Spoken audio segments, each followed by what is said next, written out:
So, dear friends, we have discussed regarding the few of regarding the aphorisms. Aphorism number 21, 19 to 21. We have finished in last lecture. Basically, what we are discussing is nothing but the understanding regarding the vital force, its concepts, the concept of a disease, what is medicine, the Hahnemannian concept of understanding what is disease, what is medicine, and how it works. And then in the last aphorism, that is 21st aphorism, he explains that medicine has two types of powers. The first power is nothing but the disease producing power when it has been given in healthy person, and it has the disease curing power when it is utilized on the basis of law of similars. It works as a curative agent, and same medicines produces a cure in the similar types of patients. So a medicine which has a capacity to alter the human state of health at the level of sensations and functions, then it is called as a medicine. And homeopathic medicine is generally proved on in the potentized form and applied again in the potentized form, so that in the dynamic plane it definitely works and cures the patient. So this is what we have learned. Today we have to go ahead with 22nd aphorism, and 22nd, 23rd, 24th. These are the aphorisms where he compares the homeopathy with allopathy. He explains over there are different modes of treatment. What a experience suggests, that's what he explains over there. And this is really worth to read that. So we'll go with aphorism number 22. But as nothing is to be observed in diseases that must be removed in order to change them into this health, besides the totality of their signs and symptoms, and likewise medicines can show nothing curative besides their tendency to produce morbid symptoms in healthy persons and to remove them in diseased persons. It follows, on one hand, that medicines only become remedies and capable of annihilating diseases because the medicinal substances, by exciting certain effects and symptoms, that is to say, by producing a certain artificial morbid state, removes and abrogates the symptoms already present, to wit, the natural morbid state we wish to cure.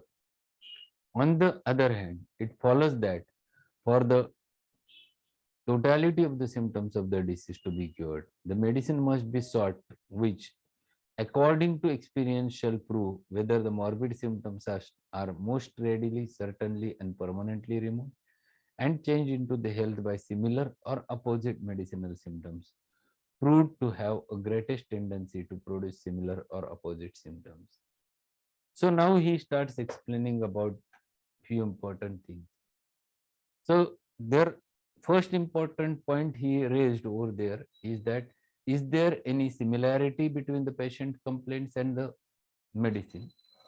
Is there any dissimilarity between them? Or is there any opposite thing which is there between them? There should be some relationship between the patient's symptoms and the medicine which you are going to give. Either it is antibiotic or either it is homeopathic. If they don't have any relation, means if they don't have a similar action like homeopathic, or if they don't have a action like a contraria in antibody, then the medicine will not going to show any effect over there. So there are two varieties with which you can treat that patient. One is with antibiotic and one with homeopathy. What experience shows, it is experimentation. So if you give homeopathic medicine, what will happen? And if you give antibiotic medicine to the same patient, what will happen? When you utilize these two principles, what the results are there, that he has mentioned in next aphorism. So ultimately, there are three ways with which you can approach. First, either with opposite cures opposite, that is antibiotic, either with similar cures with similar, that is homeopathy.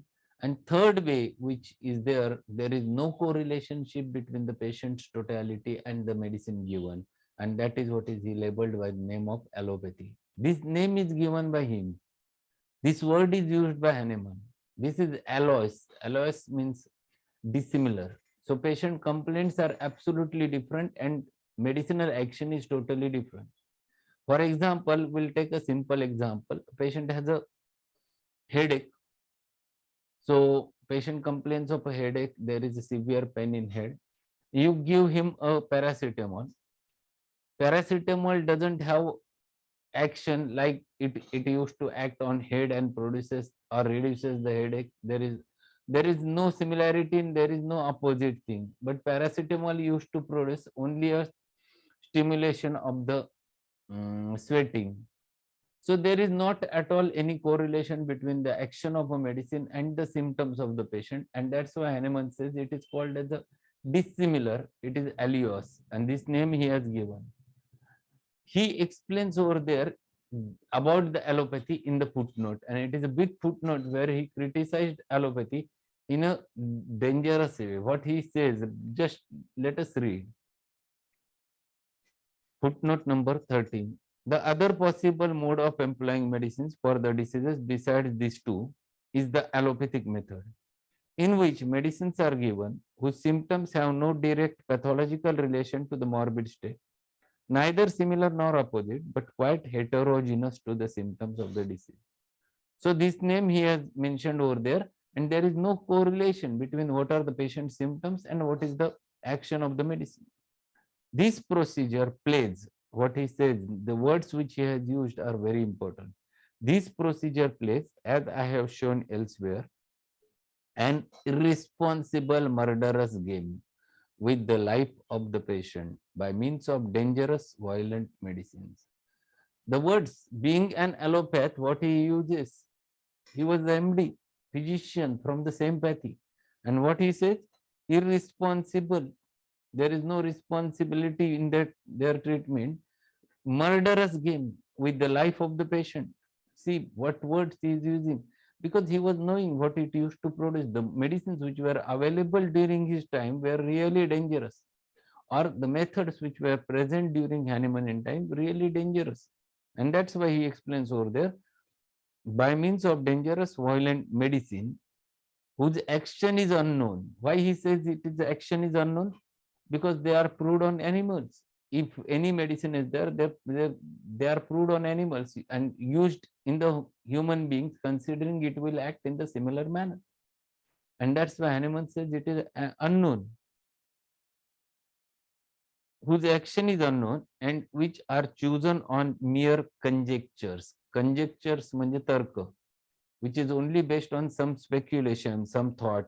There is no scientific evidence. There is no any principle. They are used just because they feel. If I feel, yes, I want to give this medicine. Why do I feel? I don't know. So it is just a speculation. This is just a conjecture, and given in large and frequent doses. Second important thing, they are used in large and frequent doses. So large doses means large material doses. And when large doses are given, they used to produce their primary action, used to produce their effects on the human body, damaging the human health. So this is quite common. And that's why Hahnemann said, with such a dangerous words, that it is this is the method which is very specifically a murderous game against the patient's life, or a responsible murderous game against the patient's life.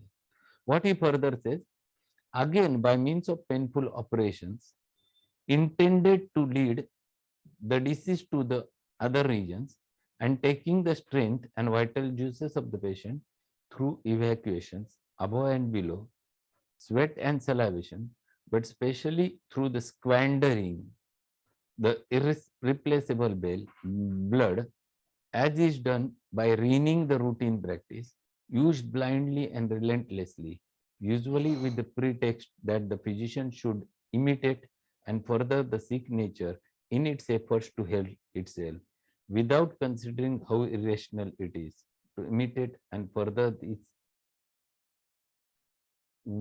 these very imperfect, mostly inappropriate efforts of the instinctive, unintelligent vital energy, which is implanted in our organism, so long as it is healthy to carry on life in harmonious development, but not to heal itself in disease. See what he is saying?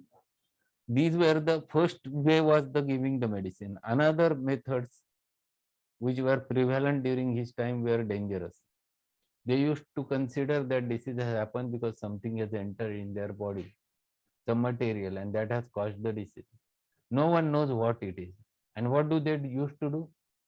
Everyone is trying their level best without knowing what is entered, trying to throw it away by any means. Someone came out with concept that give the emetic so that it will come out. Someone came out with another concept that give the purgative so it will disappear from the another way. Someone came out that give the remedies which will produce much sweating so it will go away through the sweating. So these were the different methods. And there was one more who was called to be a Prasu, a physiological system of medicine, who reigned the practice all over the French area. And what he has done? He used to take the cuts on the bodies, remove the patient's blood, and he says that after removing the blood, patient will be set up. And such practices were really dangerous because of which the vital juices which are required for the human body to maintain the strength are taken out. And if it has been taken out, patient doesn't have a strength to complain, to show their symptoms. And they were telling their patient's relatives that now your patient never complains.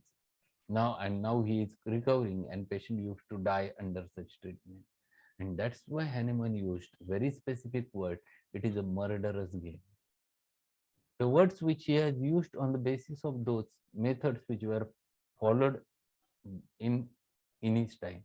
And these were very, very important methods which used to cause trouble to the patient.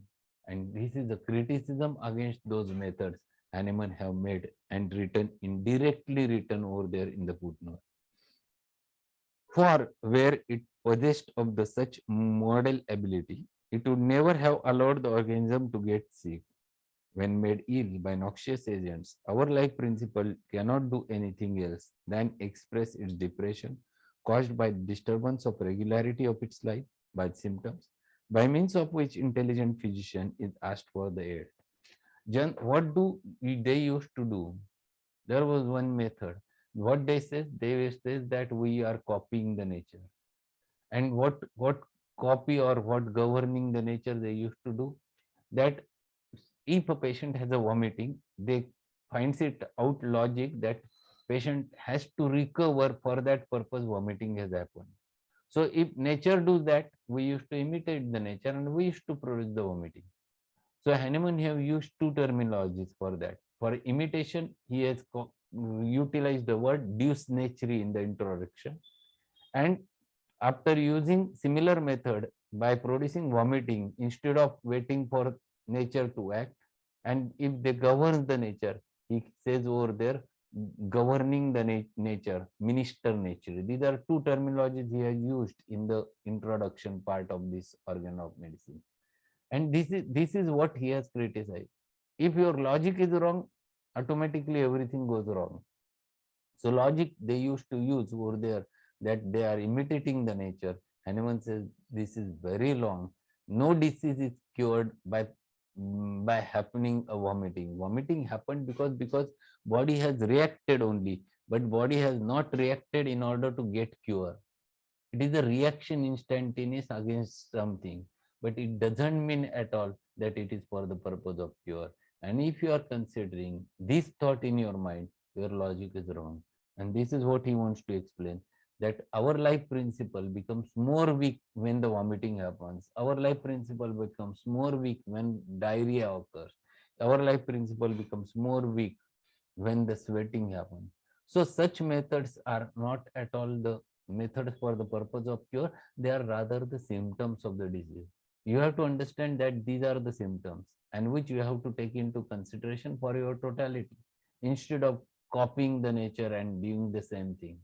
And this concept Hahnemann have criticized a lot, to which he labeled by the name of allopathy.